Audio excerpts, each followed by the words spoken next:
Made it through another Monday. We have. We're adding a little sugar on the top of this Monday. That's why I decided to go ahead and stream. Seemed like a bright idea. All right, a few articles on the docket tonight. I've got one ADHD related, some research further exploring attention or inattention. How do we keep it? What would be a neurotypical's version of attention? What does that look like? Another one on binge watching, the benefits, surprise benefits of binge watching, which often is the case we're rather guilty of. Binge watching, binge playing, or otherwise. And lastly, the benefits of taking a nature bath, which we've chatted about here a few times.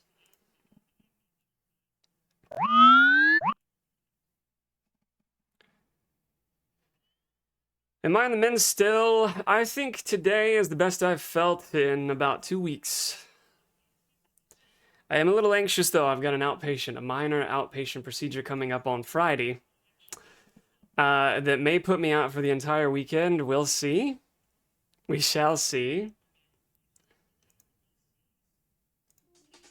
I will emphasize minor and normal and not a big deal. But I'm noticing parts of me that are concerned about it. I'm trying to nurture them with as much information about the procedure as possible. I don't know that that's quite helping. I found so often is the case, my concerned parts tend to benefit from having more information. Like when I had my root canal, I wanted to know every step of the way what was going on with the root canal. What does that look like? What are roots in my teeth? What are those little canals that they're filling? What does that look like? Medicine, I want to know every step. So I looked that up and, soothed myself with information. Thank you, Tal.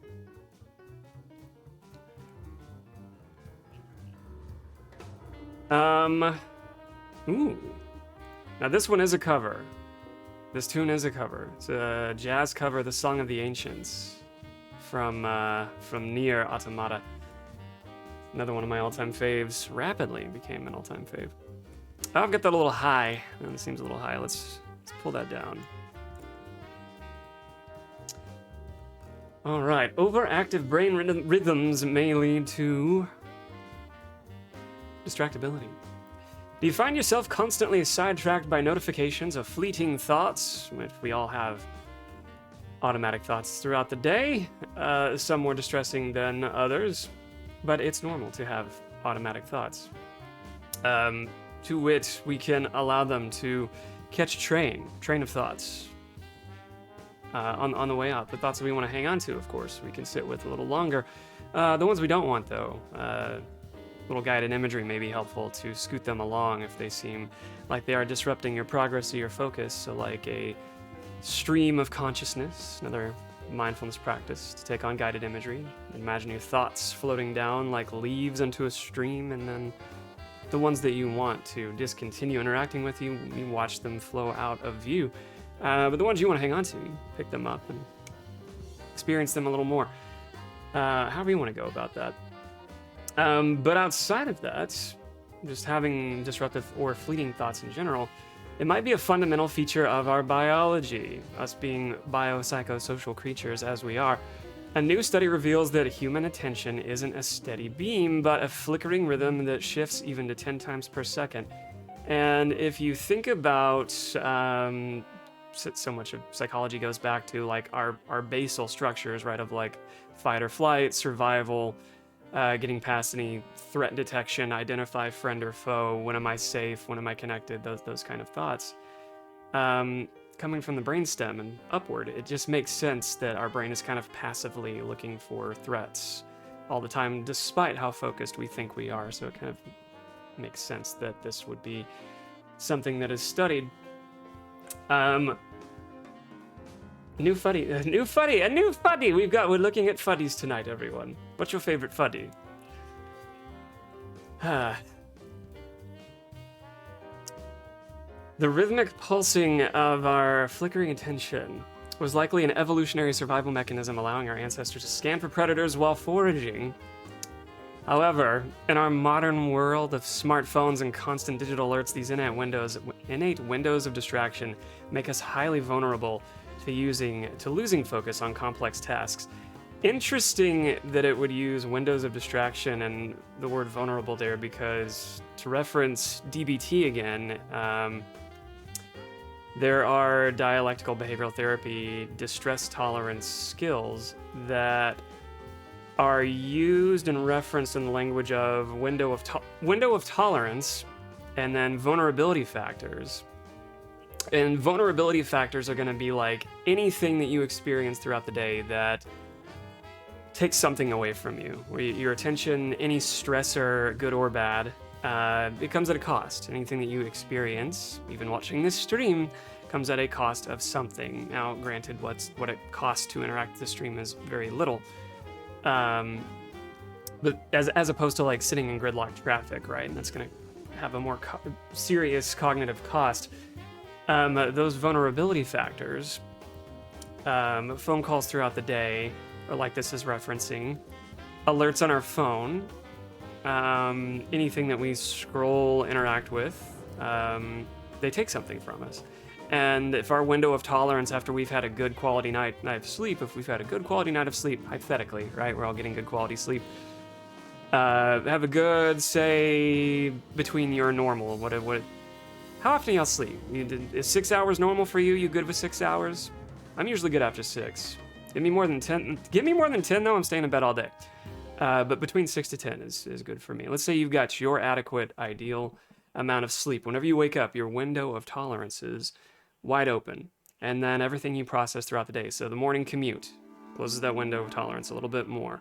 Getting the kids ready closes that a little bit more. Whatever else you did throughout your day closes that window a little bit more. So by the time you get home and back to the time when you're ready to invest in yourself again a little more intentionally, any given day, your window of tolerance may be about closed. It may still be about midway, which can actually be a healthy thing to communicate between like persons that you live with, partners or otherwise, to kind of give like a check-in at the end of the day, saying like, hey, my window of tolerance, my bandwidth, whatever I have remaining, however you want to verbalize that and create that you connect with, give them something to reference of like, yeah, I've got about 30% left, would you mind taking care of the dishes or whatever else? And they can say, I too have about 30% left. Let's order out tonight. Whatever you got. Always a solid 2 points for consistency.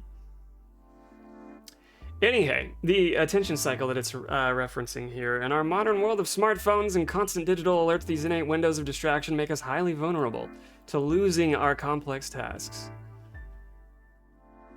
Attention shifts. According to this, and what they noted in the study, our attention shifts about 7 to 10 times every second. And I have to wait and see how they've went about this. I imagine they're looking at neurotypical persons, but those who don't identify or diagnosed as neurodivergent. And we got another Celeste song. Thank you for the clip. There are evolutionary, of course, like with any bit of us and how we process our waking life, there are evolutionary roots. This trait allowed ancestors to maintain cognitive flexibility, monitoring for threats while simultaneously focusing on a primary goal like finding food, or their favorite fuddy, or learning what their favorite fuddy might be, or what a buddy's fuddy might be, what their buddy's favorite fuddy might be. That's an important thing to keep in mind when connecting and maintaining friendships, to know your friend's favorite buddy. For example, Tal's favorite fuddy was the green. I'm going to remember that.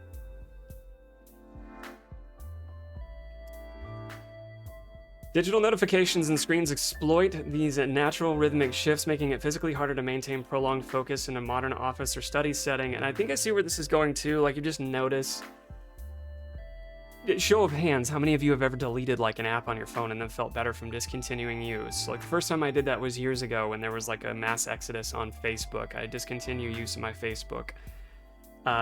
Inevitably made another one begrudgingly from pangs of family saying, I'd miss checking up with you on the Facebook. All right, I'll get another one and not post there so you can check that, right? But just fill in the blank social media that you took a break from to any extent, and what kind of relief that you felt. afterwards.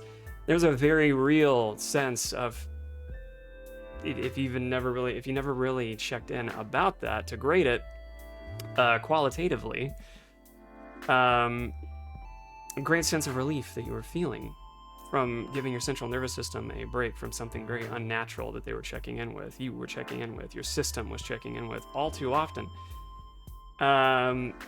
Especially with how malicious some of the apps are designed to be with the push alerts. Turn them off. Unless they're necessary for your day-to-day, turn them off. But push alerts designed to interact with you the moment that you put your phone back down, like, fucked up.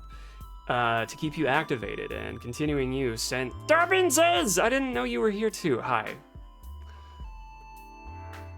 Yeah, I kept mine, but I barely use it.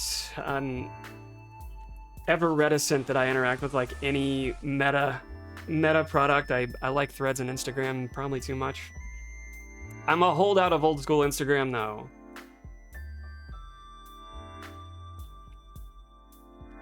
I was a user back when it only had like 5 filters, and one of them was X Pro, and I used it on everything. And yes, do preemptively follow Television Quest, that coming soon to a stream near us. Most of you remember what it's like to stream for the first time. It's much easier if you've got a few extra viewers showing up. Say hi. Oh no, Kate broke her phone. I don't know if we have any extras. I've got a very old iPhone somewhere. If donations are needed. I'm talking like before they started numbering them.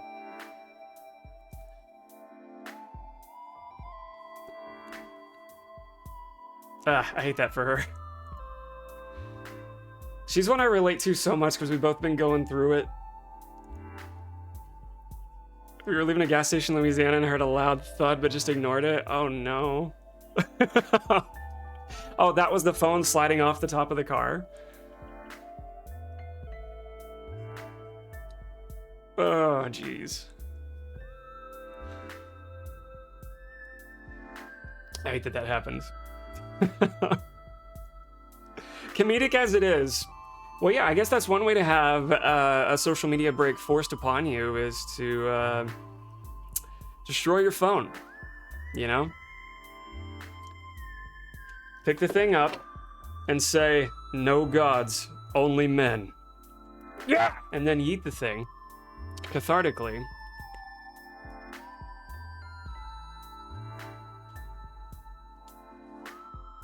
And then check in, you know, make it a mindfulness practice. Check in and see where you go. It's legit been enjoying the tech break. I thought there might be like just a part that was okay with that. I love that we're talking about attention and ADHD, and I'm like, let's get into it. All right, so we know that the vulnerabilities are built into our devices that we interact with, designed to distract us. And there's an ADHD connection. There's evolutionary roots and ADHD connection. Researchers suggest that individuals with ADHD may have brain rhythms that don't alternate as frequently, potentially explaining both hyperfocus and extreme distractibility. Using EEG, a type of brain scan that measures electric activity on the brain, study confirmed that these shifts, also by region, it shows where activity is on the brain. So like for localizing where speech is more highly concentrated, you can use the EEG for that. Studies confirmed that these shifts in internal brain processes do not require actual eye movement to occur. Scientists may have new answers on why pop-ups and notifications grab our attention. Turns out our attention is on a cycle, shifting 7 to 10 times per second. And the people who design the apps know this. The people who design most of our social media have teams crudely devising how to make sure that these apps that we interact with feel like a goddamn cognitive casino. Why I reference casinos is because when you're in the middle of a casino, they are designed to be very difficult to make an exit from. They want so much stimuli and restaurants and service and things to check in with that you're less likely to leave sooner, even if you're intended to do so.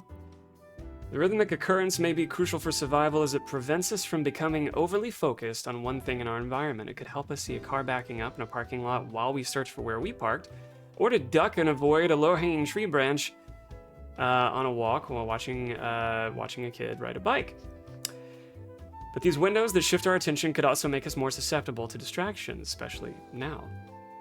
As we live in a world surrounded by screens, digital alerts, and other visual stimuli, these frequent and innate windows for shifting attention may make it easier to be pulled away from a task. For our ancestors, who had to continue to monitor the environment for predators while foraging for food, this was a beneficial trait, said one of the study authors.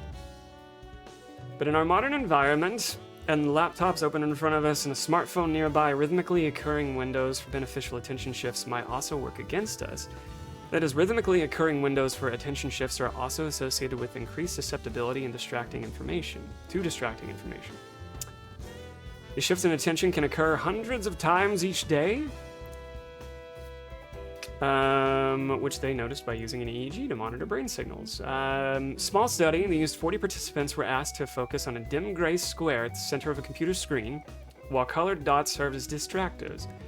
Any tracked eye movements were excluded from the data, ensuring the visual findings were reflected internal shifts in attention rather than where participants were looking. The EEG recordings revealed rhythmic patterns when attention was likely to shift towards a distractor.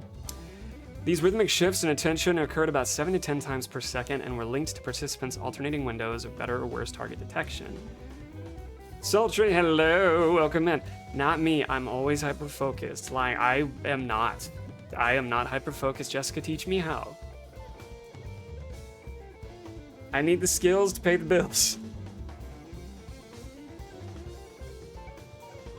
It's probably regular movie nights with the community, which you can find on Jessica's streams. And do follow Sister Sultry. Thank you for joining at the PsyChat portion of stream. Puppeteer will be after this. There's a couple of other things I want to sip on the PS3 too, now that I got it looking a little prettier. Alright, so among the 40 participants who are tracking their eye movements, they still haven't really said if they separated populations between neurotypical and neurodivergent, but maybe they're getting there because they didn't mention. Yeah, maybe they're getting there. Alright, when participants showed worse target detection, researchers found that they were more susceptible to distractors. This finding, if applied to other populations like people with ADHD, could provide... Okay, that's just speculative. If applied to populations like people with ADHD, could provide a glimpse into what may cause someone to be hyper-focused or have increased distractibility. I mean, we know that, there's other data that supports, for a lot of us who are neurodivergent, it's typically a lack of interest, or we don't find the topic that we're engaged with all that relevant, and so we're actively seeking something else that is more rewarding. Alright, our research shows the typical brain rhythmically alternates between states that promote either increased processing at the present focus of attention or increased likelihood of shifting attentional resources elsewhere. It could be the brains of people with ADHD do not alternate between these states as often, resulting in loss of cognitive flexibility. The research could eventually be key to developing new strategies to improve focus. Key questions answered. Why can't I just focus on one thing? Because your brain is literally not designed to. That is a comfort. Why can't I just focus on one thing? Let's say anybody, neurodivergent or otherwise, because your brain is literally not designed to. Every second, your brain takes about 7 to 10 mini breaks to scan your surroundings.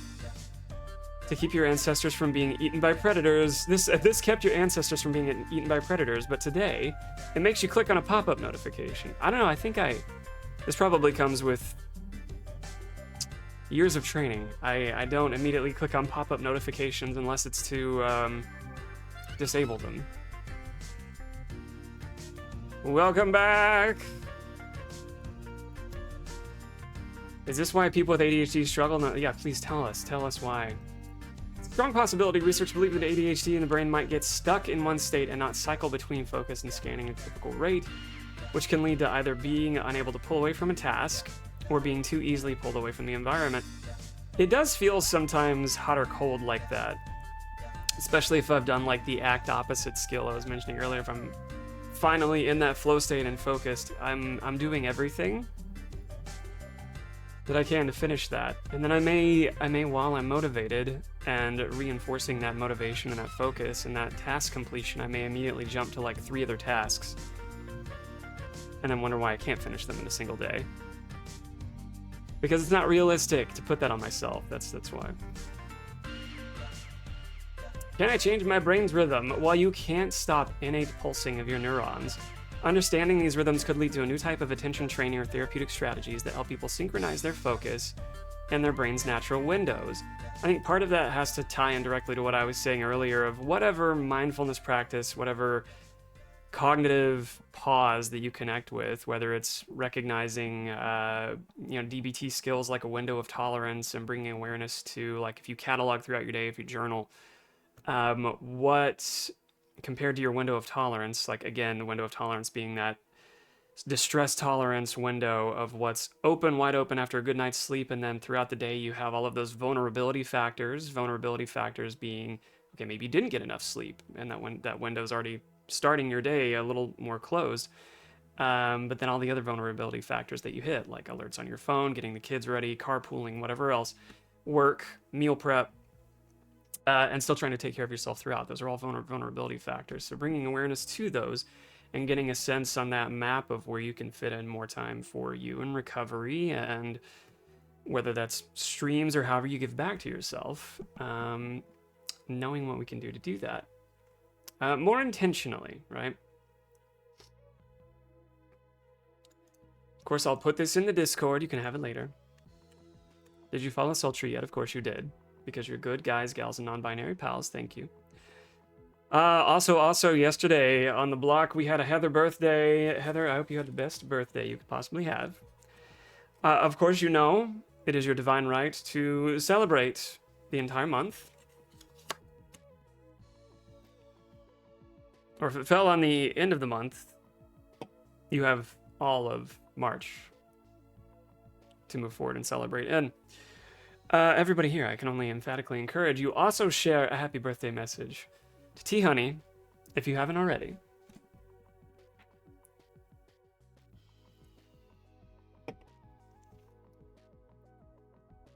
There is that. Let's see.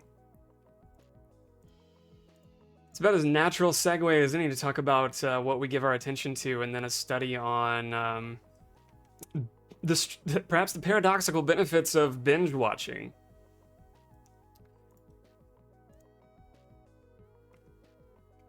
Ooh, this one is a tune from Waterworld.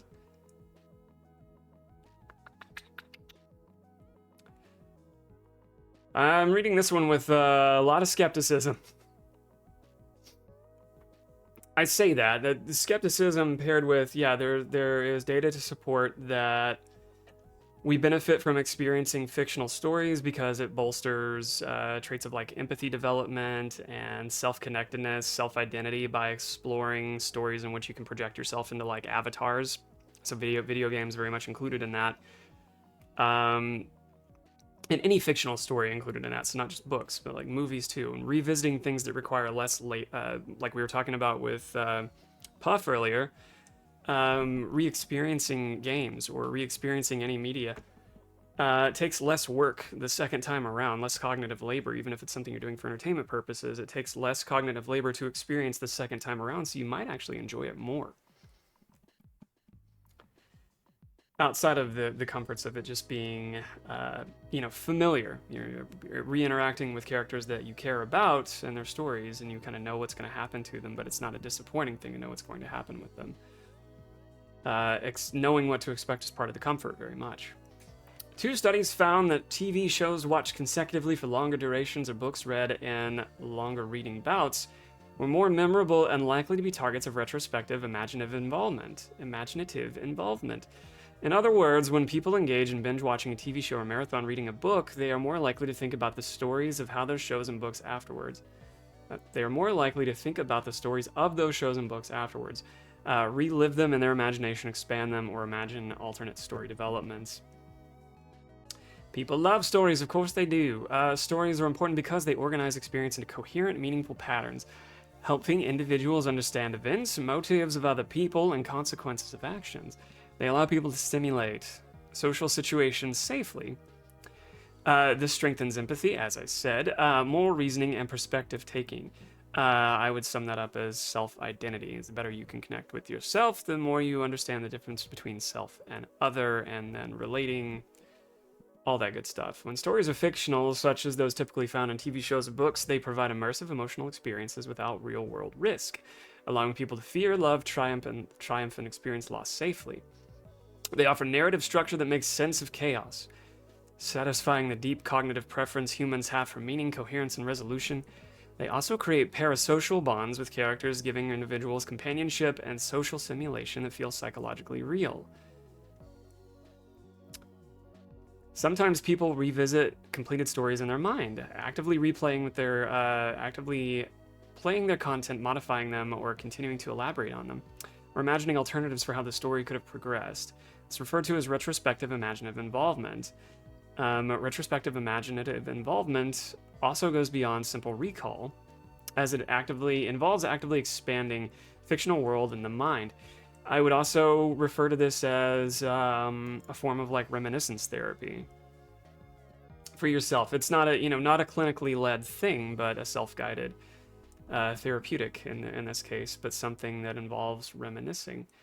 Re-experiencing can be potentially integrative. People may construct emotional moments and intensify them by adding imagined dialogue or unseen scenes. It appears when someone thinks about what should have happened or how events could have unfolded entirely. The process can strengthen emotional attachment to characters because the story remains psychologically active after it's ended. This kind of reminds me, I think the whole point of like replaying characters in Skyrim, I say the whole point, there's not really a point. What is the point I'm trying to make? Part of the appeal of part of the opportunity of the appeal of replaying games like Fallout or Skyrim, Elder Scrolls, whatever. Any story-driven games where you have multiple choices, some of them not meant to be black or white, but shades of gray type of dialogue trees that directly impact outcomes of scenarios and endings that you drive for, good or bad. I found that no matter what, I have too much discomfort with like going the dark route or the bad guy route or renegade. Like I've replayed Mass Effect 2 3 times, and I more or less go Paragon, max out Paragon as much as I can every time. Replaying Skyrim, which I've done like 5 times, Fallout, as many, I tend to make the same choices. I tend not to make the to explore all of the dialogue and character interactions that were written into the game to be experienced. I'm avoiding those by not making those choices. Sometimes, yeah, I think certain quests are locked out by being a schmuck. Sure, you get power for the sake of power, but what else do you miss out on? Doesn't mean I haven't watched other players make those choices for me. My surrogate decision makers.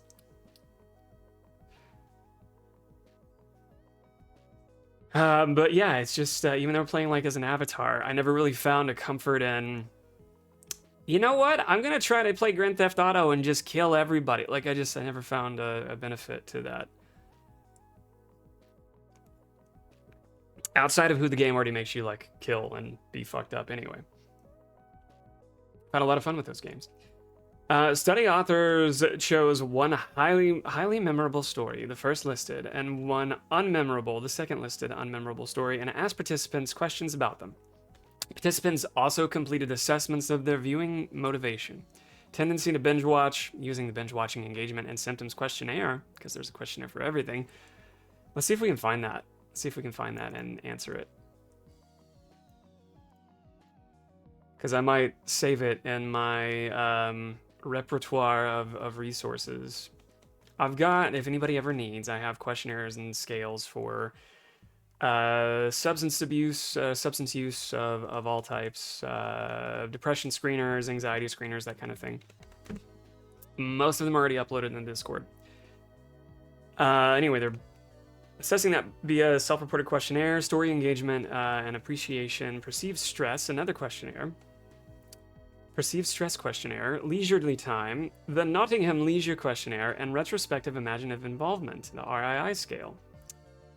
Participants in the second study were 237 undergraduate students. Wait. I skipped a whole paragraph, didn't I?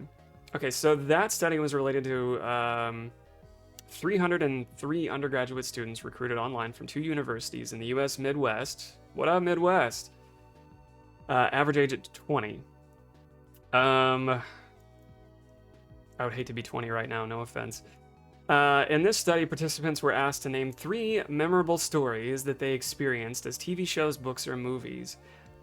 Curious they didn't include video games. Missed opportunity. When they cover the weaknesses portion of their self-analysis for the research, that's a big one. Going forward, for more data, we can include video game stories. All right, so what I recapped there was the first study with 303 undergraduate students and the media they consumed and what they listed as memorable otherwise in comparison to what they would say their level of stress and their perceived level of stress and leisurely time. And then the second study was 237 undergraduate students. The study procedure was mostly identical to the first study, with study authors fixing some errors they noticed in study 1. Results like not including video games? Research showed that books and TV shows were consumed consecutively for longer durations. TV shows the participants binge-watched and books with which participants engaged in marathon reading tended to be more memorable and likely to be targets of retrospective imaginative involvement. Participants who have a tendency to binge-watch and who use stories as a way of escaping from their daily reality were more likely to experience RII, retrospective imaginative involvement, with stories. However, the researchers found that boundary expansion, watching stories to experience new things and grow beyond one's everyday self, was an even stronger predictor of imagination than pure escapism. Furthermore, how a viewer felt about a story changed how they imagined it later. Yeah, rewatching like Walter White in Breaking Bad, I have way less sympathy for him than I did the first go-around. Stories that were simply enjoyed, fun stories with happy endings, generally led to people mentally replaying the exact events. In contrast, stories that were deeply appreciated, meaningful, complex, emotionally, or challenging narratives triggered more dynamic imagination, inspiring people to invent backstories or imagine alternative plot lines to help process the story's deeper meaning. There's an aspect of false dichotomy. There's a spectrum of desire that an impetus between Paragon and Dark Brotherhood that isn't effectively explored. Yeah, you know what? I'm glad you mentioned Dark Brotherhood, because like in the Skyrim game, that is one that I thought I could get into the Dark Brotherhood quest and like sabotage them from the inside out, but in order to complete that quest line, it asks you to do some pretty horrendous stuff. And I hated every bit of it. I completed it just to get through it, but I hated doing it. So of course we had a falling out towards the end, but I just wanted to sabotage them. They were bad. I had more surreptitious motivations than they did. So I guess that's as close as I've come to semi-deliberately making a choice that I knew was going to be uncomfortable in a game. Because I remember missing the Dark Brotherhood quest entirely on my first playthrough, and then finding it another time. It's Alsroad. Hello, Alsroad. Welcome in. We are in the first hour of stream, which is typically what we call PsyChat, where I'll go through 2 or 3 contemporary research articles, unpack them through my own lens. And then after we come back from break, we usually play some retro. Retro, in this case, is going to be Puppeteer on the PS3. How was your stream?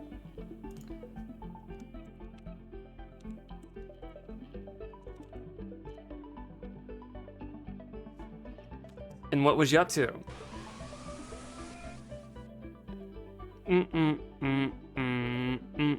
Also chatting. Food for thought. Penny for them. Yeah, thank you for guiding you right over here. I almost gave my old name. I'm Cable. You can call me Cable. That's fine. Hi, howdy, hi. I usually stream 2 to 3 nights a week, but I was in a funk over the last 11 days or so. So, first stream in as many days. Last stream was for Super Nintendo Con. Heavily retro focused. It was a very good time. This is a study on somewhat attention, but the benefits of binge watching. Binge watching? Put it in the bin. Benefits of binge watching. My God. What meaning we derive from sinking deeply into the fiction that we experience that research also supports bolsters things like self-connection and identity and empathy for others and projecting ourselves into avatars of other characters and stories that we experience, seeing how relationships play out as we can imagine ourselves playing them out as well with those characters parasocially. This gets into a lot of that. Just about wrapped up with this article, and I've got one more before we take a break.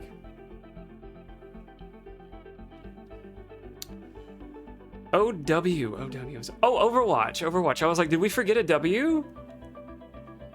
Of Warcraft? You were playing of Warcraft without the war? World without the world? I'm just tripping all kinds of ways tonight. Overwatch, probably Overwatch. I'm glad you could sing into some chat. We got a little more here, and we'll take our first break and come back. I don't know if we'll finish Puppeteer tonight or not. It's not a long game. I kind of hope we do. I imagine if we don't get it tonight, we'll probably finish it tomorrow, later this week.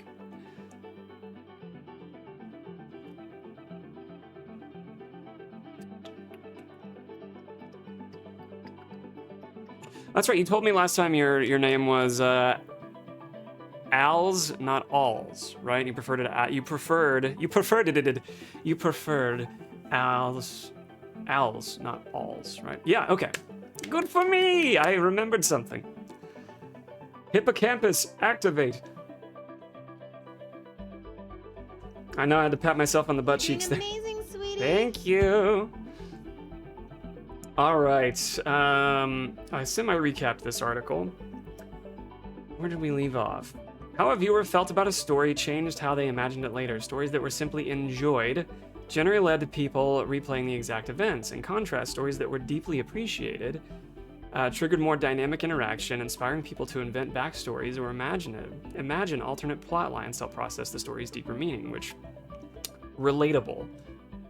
Always a comfort to find that relatability in other people and how they experience stories. Like, oh, do you imagine yourself in the story sometimes too? Like, yeah, normal. It's a normal thing to do. It's a healthy thing to do. Also, having more leisure time increased retrospective imaginative involvement, while high stress decreased it. In other words, people imagined alternate and extended plot lines more when they had free time.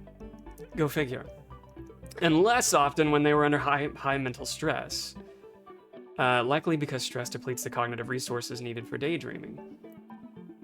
It's funny because I'd seen other research that supports the entire motivation, like the cognitive motivation for experiencing fiction, was because it helps us process the stress of the day.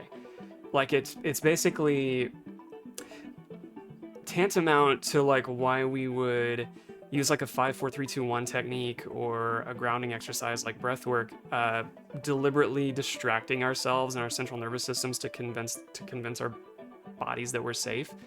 It's kind of tantamount to that, and that we're seeking safety in these stories at the end of the day, because they take so much less work to entertain ourselves by them. But they're also, in less than a roundabout way, we're sort of drawn to those fictional experiences because we're helping our brains heal from the stress of the day in that leisure time. But it makes sense that we would remember the stories less if we just, wanted to watch a movie while we're still distracted by, say, a more intense day that closed that window of tolerance a little more than where it may have started at the beginning,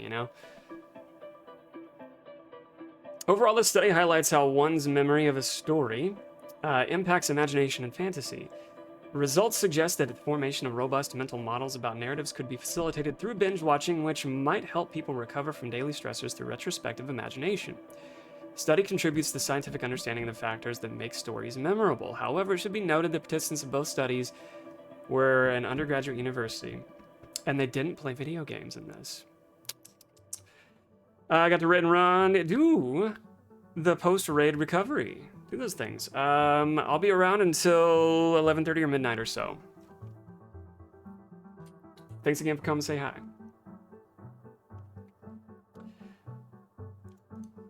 And we'll drop this here. I wanted to look and see if those questionnaires were available too. Central. I am Central Time.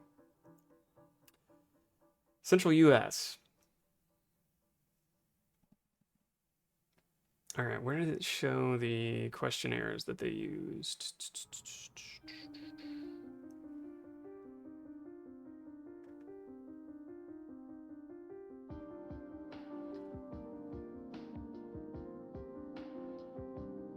Here we go. Binge watching engagement and symptoms questionnaire. I want to find this.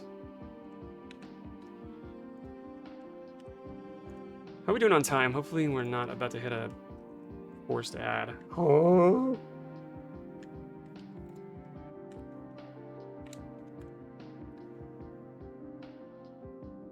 Oh, is it free here? Registered users sign in now. I'm not. At least not there.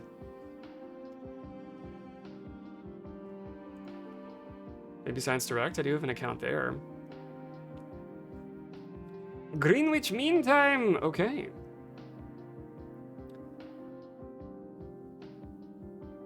Oh, this is a much more robust study. This is pulling up everything that references use of that same questionnaire. I might actually come back to this.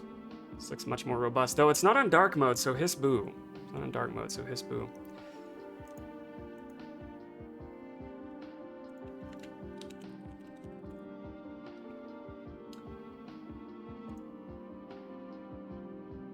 Ah, here we go.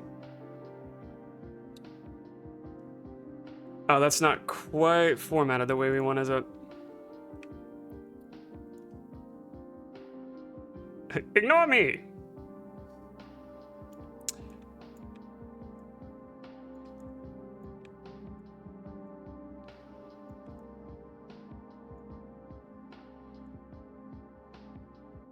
Take it about there, maybe. Could work.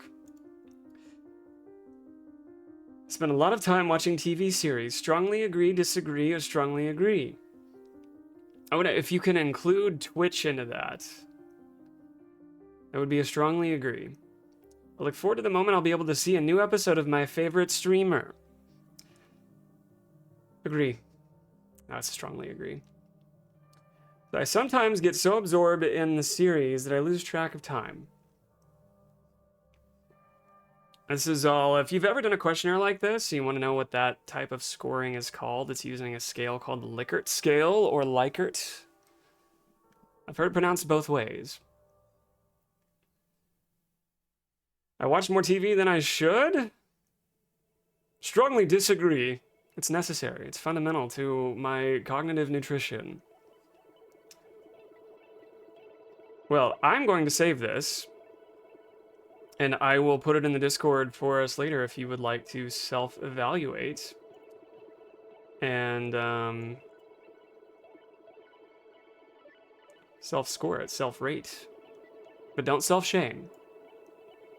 It is the Binge Watching Engagement and Symptoms Questionnaire.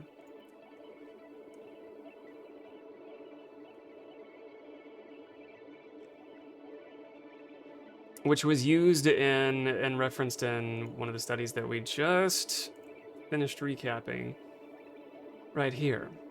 That suggested, as it says, that binge watching the media that we consume may in fact have psychological benefits. We already know there's benefits to experiencing any fictional media that we experience. psychological benefits specifically, as it relates to everything I just said. Self-identity, self-connectedness, ability to relate to others, develop empathy. But there's also a relaxation component too if we're doing it for leisurely escapism. It helps our brains process and recalibrate from the stressors of the day. Soft way to self-soothe by soaking up a little deliberate escapism. All right, so lastly,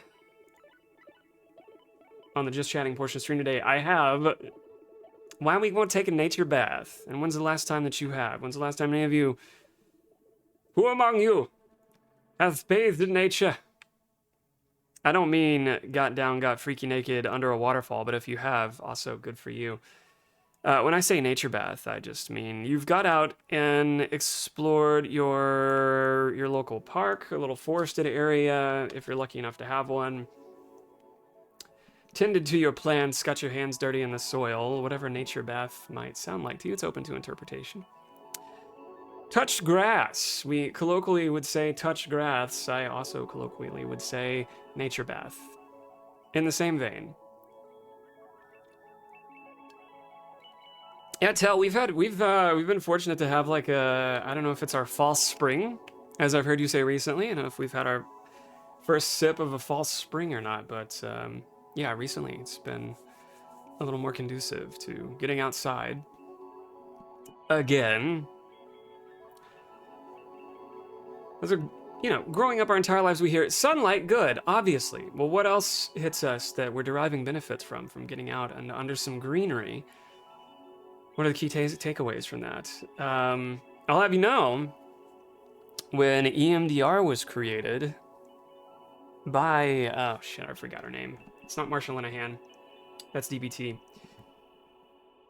She who created EMDR, the eye movement desensitization reprocessing therapy, came upon its earliest origins by being in nature and noticing how her attention and self-soothing mechanisms were a little easier to guide under those circumstances. If I'm bastardizing the foundations of how that came up. It thankfully cooled down to 75 today. It was 91 the other day. That's right. Yeah, y'all had a major heat wave. That's so unfair. That's what we're accustomed to here.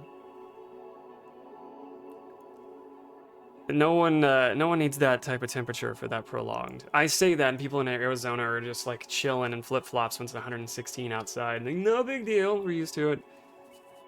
Bunch of freaks. I'm kidding. There's several people in Arizona I love very much for being freaks. Spending time in nature isn't just a pleasant pastime, it triggers a measurable physiological and neurological reset in the brain. A comprehensive review of over 100 brain imaging studies demonstrates that connecting with the natural world shifts brain activity towards restoration and relaxation. I would imagine, it's speculation, it does so with a little more profundity and robustness than, say, when we binge watch, but we've also just discussed binge watching has its benefits too, right? Perhaps it's rainy that day and we can't connect with nature in the way that we want to. Binge watching supports that therapeutic escapism that we need and a different sort of cognitive reset that requires less work or no real work to enjoy. The safe stressors that those stories expose us to. Safe stressors also found in nature. By synthesizing decades of research, scientists identified a cascading pattern from eased sensory processing to quieted mental rumination. That explains why even brief encounters with nature are so effective at combating stress and restoring attention. As little as 3 minutes in a natural environment can lead to measurable changes in the brain activity, though longer immersion yields stronger, more lasting effects. One thing that I've been doing lately, I'm trying to make sure the very first thing I do outside of like a few stretches when I get up and getting some water in my body meat is going straight outside to let the sun hit me. I found that I need to chug a lot less coffee gargle down my gullet than I would otherwise. If I feel much more awake and attuned even if I slept poorly, if I can get some sunlight on my body. for as little as 3 minutes. That's usually about how long it lasts too before oh, it's hot. I better go back in. Amygdala deactivation. So amygdala being our little almond towards the center of our brains that is sort of the emotional seat of everything. Deactivation's a funny word, but I get the rhetorical point of using deactivation. It's communicating to the fight or flight response that we in fact are safe. There is no threat present, despite passive traits always looking for one anywhere. Now, nature exposure moves the body out of fight or flight mode, specifically reducing activity in the amygdala, the brain's threat detection center. Sensory ease, fractal patterns and found in nature, like leaves or waves, are easier for the brain to process than dense, fast-paced stimuli of urban or digital environments. Restorative attention. Nature allows task-driven attention to rest, shifting the brain into a restorative mode where focus is gently guided by the environment. How appropriate this song is playing. From an especially cute area in Brave Fencer Musashi. Quieting rumination. So brains, whenever we perseverate on like a feedback loop or something like that internally, rumination can be like a symptom of depression and or anxiety. So have some processes in place to quell that. That tasks that feels like doing something when we're really not, and in fact it's over-serving us. Anything we can do to help change that up is of benefit. A good thing is, in most cases, access to nature is free to us, right? It's accessible. There's an easy means to do it. I'm gonna snooze just once. Rumination is insidious. I know it all too well. That there are an abundance of tools available without having to travel. That may help, for sure. We know, yeah, spending time in nature, getting those nature baths in, absolutely. Can trigger a cognitive reset. I imagine it's like anything else, though. It's part and parcel contingent upon the other big stressors that are coming up. So even intentionally trying to distract ourselves is going to be a little more effortful to motivate ourselves to do when it doesn't feel like we can.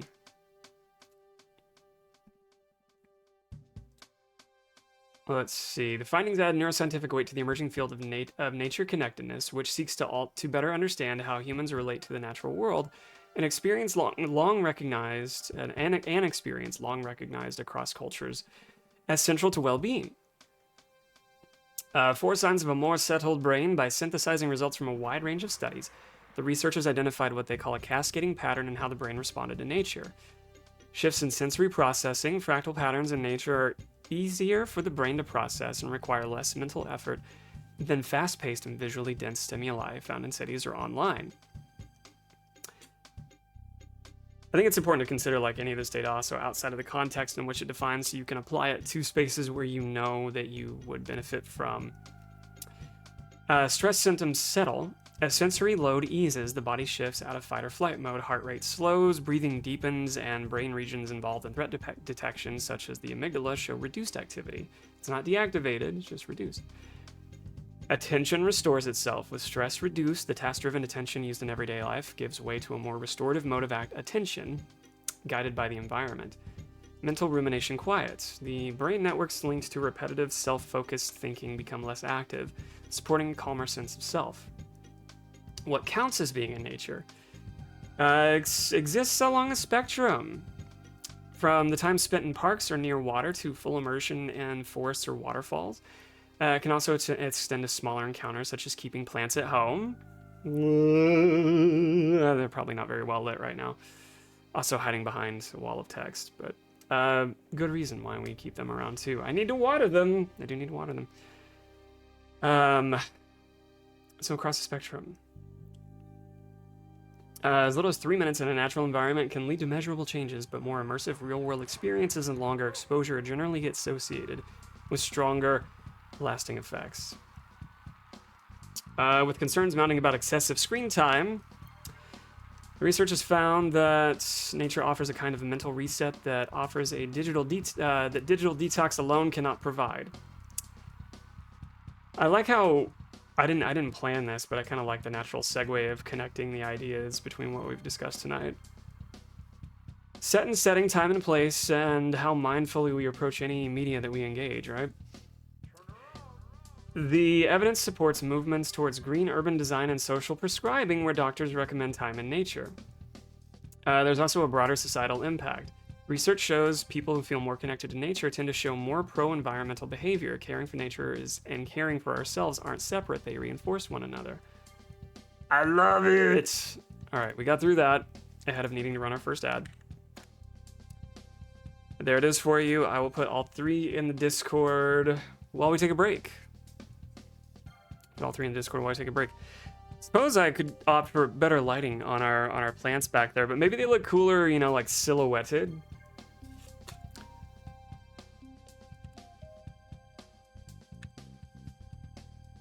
We did a good job. We did a good job. We did a good job. That was PsyChat. That was our PsyChat. That was it.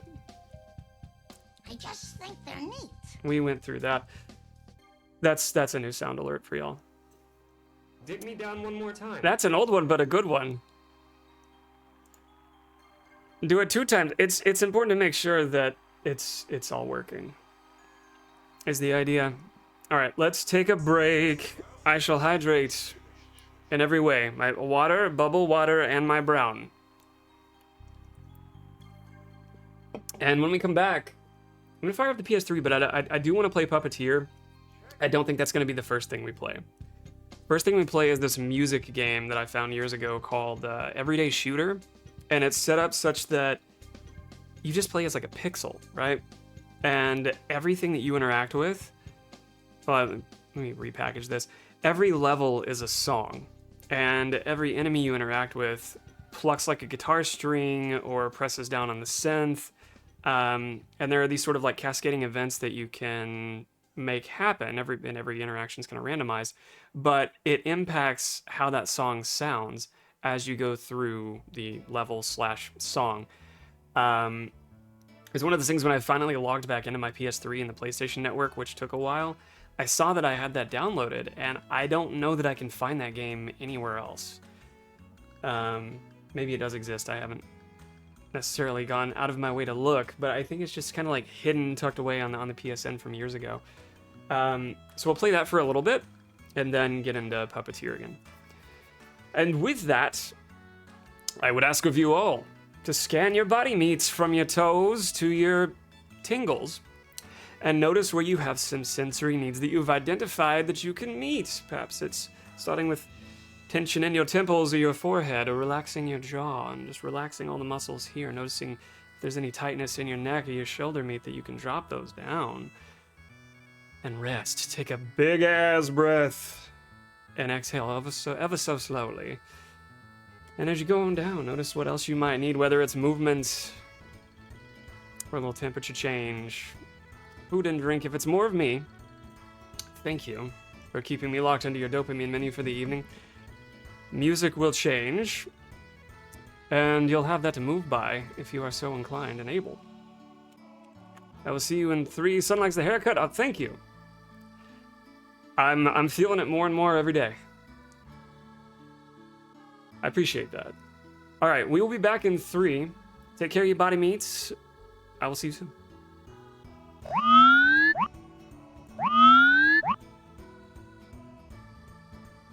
To tell you the truth, I'd like to learn more about you. Son of a... Blessed be. Hi, zombie.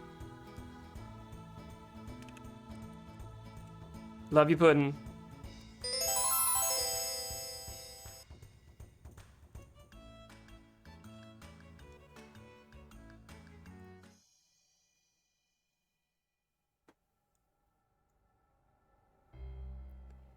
Oh, where is the volume on my Garf player?